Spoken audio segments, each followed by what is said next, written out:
I want to make a shroud for this Dobsonian Flextube Skywatcher 250. So I measured the circumference approximately. This is 33 from that end to the end of this truss, and from here to here is above that white line is around 41. So and so I need to multiply that by pi, the diameter by 2pr. 2r is the diameter and pi is 3.4, 3.14, and then I get the approximate circumference of this. The height of this 41, so I can add that. And let me just show you the material. This is the kind of outside leather or something like that, and inside fabric, stretchy fabric, slightly stretchy. So I can use it for this, and I will create a seam. Then I put some string. I have this string that you use for curtains, and I will make a seam here and pass that inside this.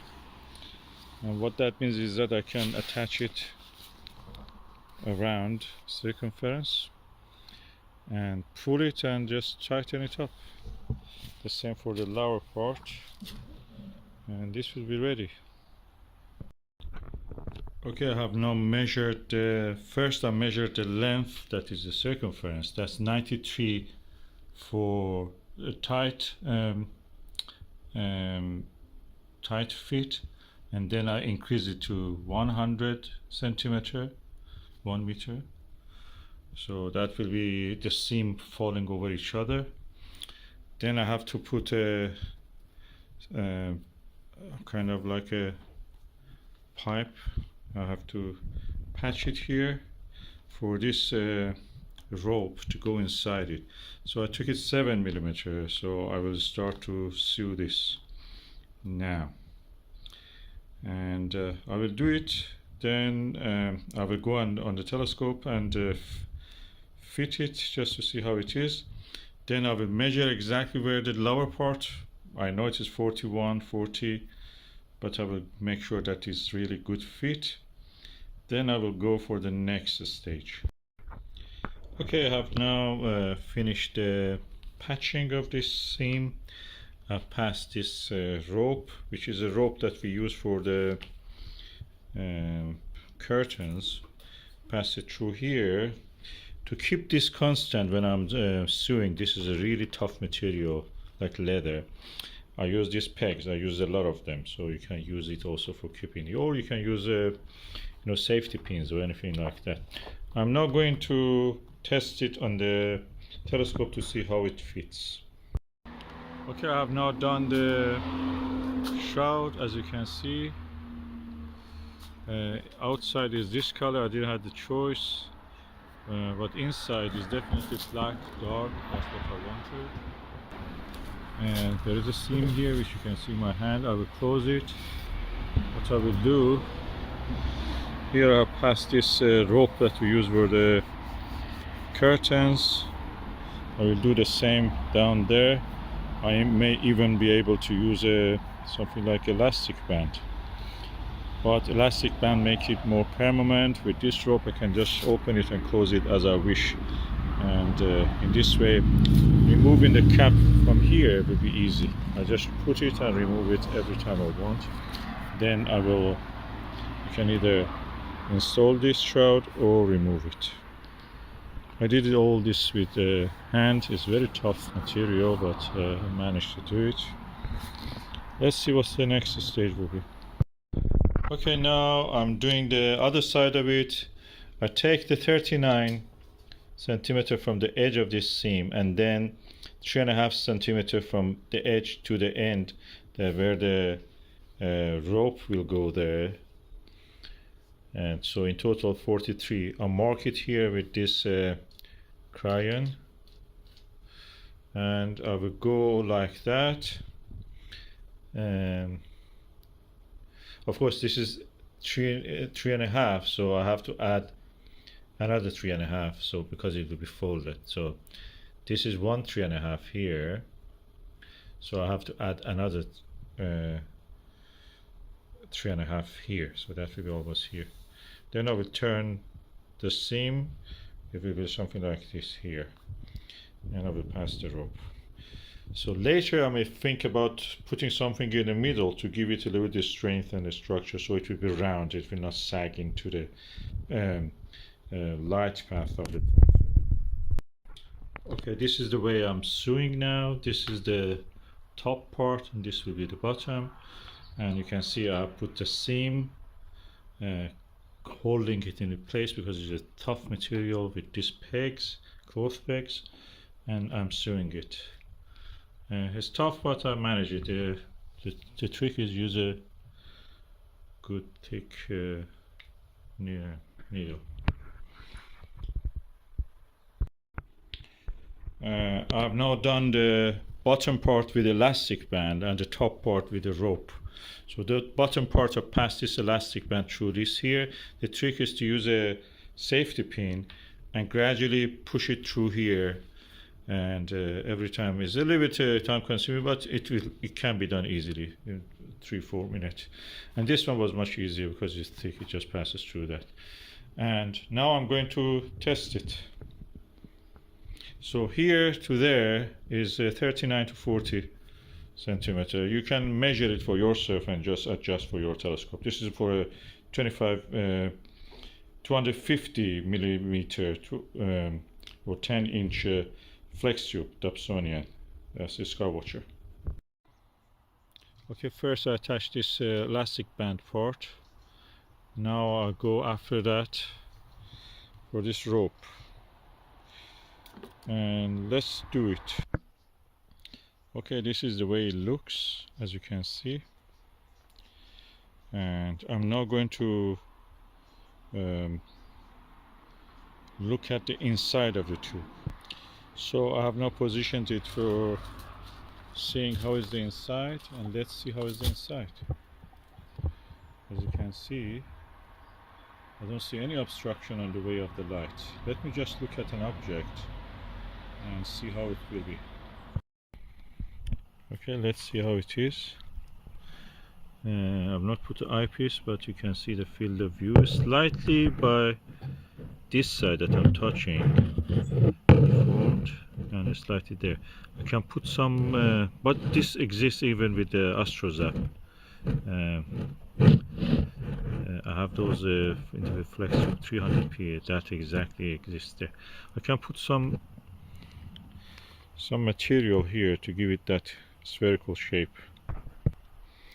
I mean curved shape. This is a piece of plastic that can bend easily without breaking. I can put it inside it, and or this something like a guitar or piano wire can also hold the shape. I may find a way for that, but at the moment that's what I wanted.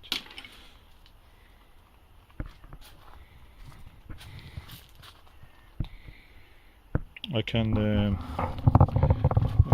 yeah, I can make it permanent, and that means I will attach this here, or if I don't attach it here, I can remove it every time I don't want it by loosening this tie, and then all this shroud comes like a skirt, falls down toward this way.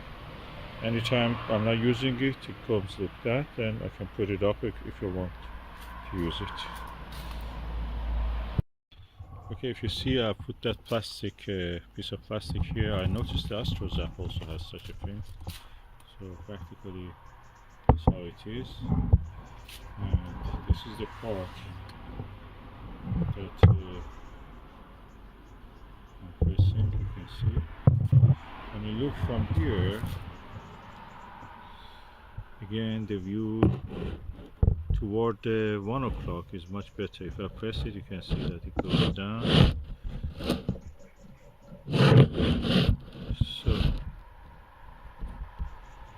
and this part I will find another piece of that plastic and put it there.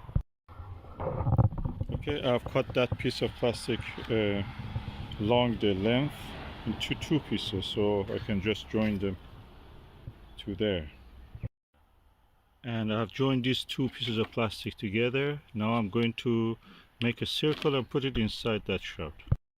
So now I have installed this plastic ring like that, and it looks like this. I may just you know, put some black ink around the edge. I may not do it because the original thing is not black. And if I look here, this is the view I will see. I turn off the flash so you can see, and I see a good improvement. I can add another one. This is now, I've transferred it to the top part. If I add it to the bottom part, I will have a better setting. This is now here. I can add another one here midway, but at the moment that's enough adequate for the purpose. Part of that problem is because of the sagging of here. So when I pull it down, that will stretch it and the view will become better. So let me just show it to you now like that. The view is now better. Actually it's near circular, so the whole mirror is illuminated almost. And what you see at the 10 o'clock is the focuser actually. I can move it now, you can see this is the focuser. I take it out of the field of view. And with a little duct tape the size of a fingernail, also attach the excess flap to the rest of the shroud, so practically it's not bothering, it's not hanging, it's blocking the light also. That's very good.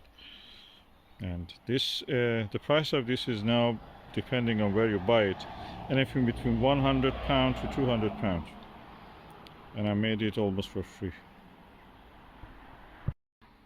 I started by around 6 o'clock and now is around 7:30 and it's done.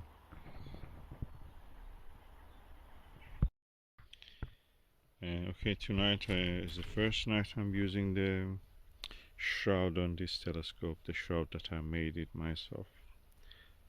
Practically saved a lot of money. And now I'm using it, and the first night that I'm using it is dew forming everywhere. So right decision. Look at the steam rising from my breath. So I'm really happy that I did this. And let's have a look on the moon. This is the moon, and beside it to the left side of it is the planet Jupiter.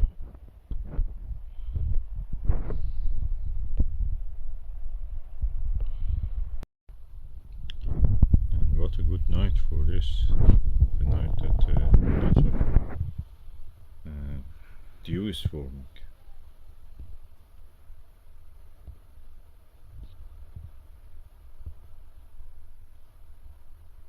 And yeah, that shroud is really serving its purpose.